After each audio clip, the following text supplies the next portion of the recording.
Josh Taylor had a fantastic 7th round TKO win over Ohara Davies.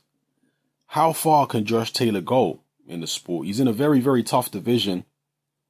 I mean, it's not the most stacked division, but it's tough for the fact that you've got Terence Crawford at the helm. You've also got people like Julius Ndongo. Adrian Broner, there or thereabouts. I mean, he's supposed to fight Mikey Garcia in this weight division, right? And you got Mikey Garcia kind of flirting with the division. You got a few other guys out there. Not the most stacked division, but there's some very tough guys in there. Terence Crawford certainly is on many people's pound-for-pound list. So, Josh Taylor, he's going to need a while before he can get to that level. Definitely. Ndongo, it's a shame that Ndongo is, I'm talking about from a Josh Taylor perspective. It's a shame that Ndongo is unifying with Terence Crawford next from a Josh Taylor perspective, because that would be a guy who, don't get it twisted, that's a hard fight for Josh Taylor, but it's certainly a lot more winnable than a Terence Crawford, in my opinion. Ndongo is a good fighter, he's a sharp puncher, but there's nothing spectacular there. Josh Taylor, I think, is faster. He's tall, just like Ndongo. Power-wise, Ndongo maybe. Taylor can crack. Taylor's got decent power there. Who's a harder puncher out of him and Ndongo, I'm not sure. Possibly Ndongo with one shot, but I don't know. To me, that is just a decent, it's a risk, but it's a decent kind of risk for Josh Taylor to be taking in maybe 5 or 6 fights time at Julius Ndongo, if Ndongo was still champion. But most of us expect him to lose to Terence Crawford. We'll see, because anything can happen in boxing.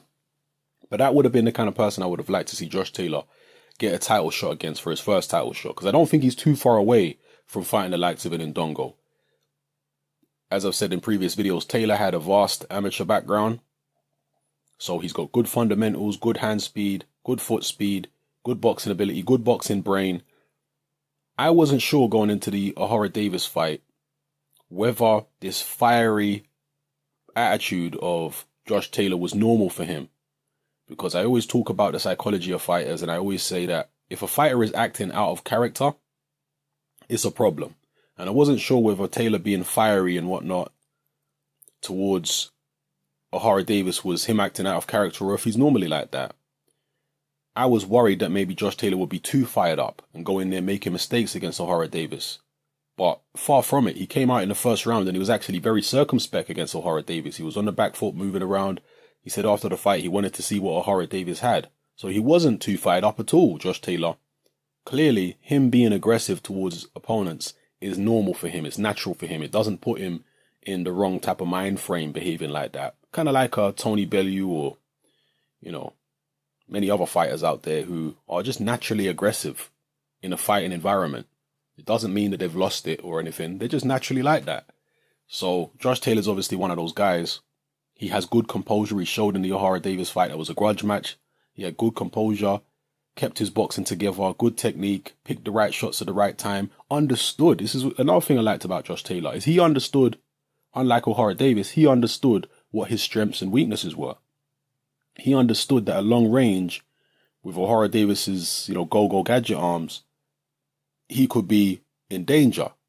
So at long range, he tried to stay just far away enough from Ohara Davies, and he was circling the correct way away from Ohara Davies's right hand most of the time. He understood that I've got to be all the way in or all the way out. I can't be in Ohara Davies's comfort zone. And, he exploited Ohara Davies's mistakes very, very well, Josh Taylor. So it was a very impressive performance. And it told us a lot about Josh Taylor. I was criticized that. I'm always going to get criticized. But I got criticized in my videos about this fight for sitting on the fence, for not picking a winner. Well, that's as honest a thing as I can do. If I don't have a clear view in my mind about who I think is going to win, then I'm not going to sit here and pretend that I do. That would be dishonest. That would just be picking for the sake of picking, not picking based on what I actually believe is likely to happen. So I couldn't pick a winner in a fight because I hadn't seen enough of Davies and Taylor in certain situations to know exactly what they had. A lot of people just picked off emotions. A lot of people just picked off who they support. But I don't pick off who I support. I pick off who I actually think is going to win from an objective point of view. You know, people that hated Ohara Davies were all picking Taylor. Well, you don't get no credit for picking Taylor in that situation because you're just picking him because you support him and you hate Ohara Davies. There's no boxing logic behind that. That's an emotional pick. My pick was an objective pick. I mean, at the end of the day, you could get an idiot, a blind man who's never even watched boxing. Not to say blind people are idiots at all right? But I'm just saying, you could get a blind person who happens to be an idiot and get them to, you know, predict a boxing match and have got a 50-50 chance of getting it right at the end of the day. So, yeah, I hadn't seen enough of Josh Taylor and Ohara Davies. I hadn't seen Josh Taylor in a crisis situation. I'd never seen Josh Taylor in there with a real banger. I'd never seen him in there with someone as awkward as Ohara Davies, so I didn't know how he would cope with that.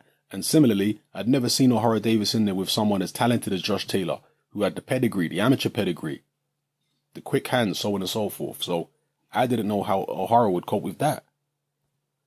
Hence why I elected to sit on the fence. But moving past that, Josh Taylor, I think, certainly has the ability to, well, he's pretty much dominating now at British level at this weight. Ohara Davies was seen as the man really at British level at this particular weight.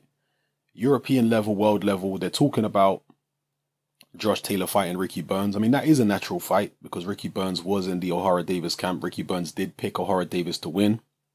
Ricky Burns was being viewed as a traitor by a lot of Scottish people for the fact that he was backing Ohara Davies against his countryman Josh Taylor. So yeah, there's a narrative there that they could sell.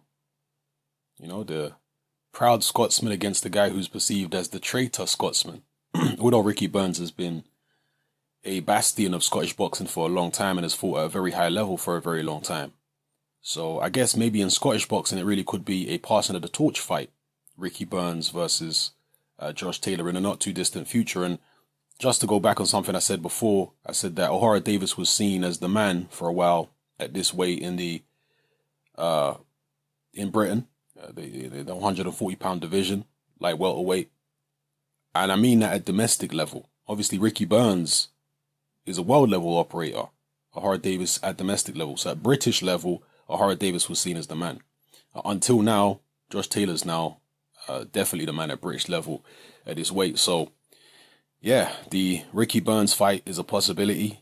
Him stepping up and taking on Ricky Burns in a not too distant future. Is that too soon though for Josh Taylor? Or is Ricky Burns sufficiently shop worn for Josh Taylor to actually get in there and beat him? I think it would be a very interesting fight. Both guys are tall. Josh Taylor and Ricky Burns are both around 5'10". Josh Taylor, I think, well, Josh Taylor's definitely the younger man. I think he hits harder than Ricky Burns. But Burns is very, very tough, as we know. Very experienced. Never been stopped, Ricky Burns. You know, this guy's had a lot of fights. I think he's had, 40-something, maybe close to 50 fights. Never been stopped. And he's been in there with very, very high-level opposition. I mean, he's fought the two... Well, he was champion until recently. He lost it to Ndongo. And he also fought Terence Crawford, who's one of the pound-for-pound best. So when it comes to quality of opposition, nobody's been in there with better opposition than Ricky Burns has. So that experience will obviously stand him in very, very good stead against the Josh Taylor. He'll be able to use every bit of that experience. He's obviously been in there with people as well, like Beltran and Omar Figueroa. That was a very good fight that he was in over in the United States. So yeah, a great fight. Is it too soon for Josh Taylor? Do they need to build that fight a little bit more? I don't know. Maybe Ricky Burns is ready for the taking. How long is Ricky Burns really going to be in boxing for now? Would Ricky Burns want to take the fight right now? I'm not sure. You drop your comments in the comment section below. Let me know how you feel.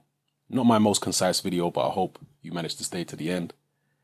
I'm looking forward to seeing how Josh Taylor's career unfolds. I think he has a lot of potential, but it's a very, it's a tough division because the guys at the top are very good.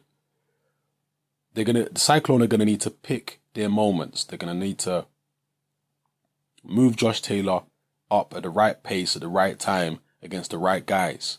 That's what boxing management is all about. Clearly, they've done a good job so far.